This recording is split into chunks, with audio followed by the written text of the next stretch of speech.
Human sa duha ka bulan nga pagpahigayon og pag-indigay sa mga atleta, malampuson nga nahuman ang kasaulugan sa Panabo City Sports Festival 2024. Pinaagi sa gipahitabong culmination program sa Panabo Multipurpose Tourism, Cultural and Sports Center.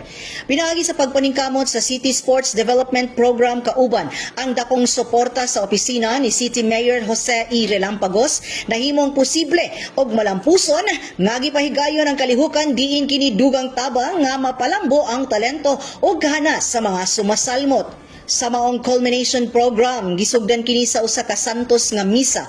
Human misunod dayon ang awarding ceremony sa mga mananaog sa nagkalain-laing kategorya sa basketball tournament, apil na ang volleyball tournament. Sa kaparehas nga adlaw, giatangan sa kadaghanan ang Cheer Dance Competition 2024, subay sa selebrasyon. Diin anay 8 ka entries ang mipartisipar nga nagikan pa sa lagyong lugar. Tungod sa makabilib nga performance, apil na ang thrilling nga mga cheerleading stunts. Nakuha sa grupong CFC Falcon Pep Squad ang kampyonato.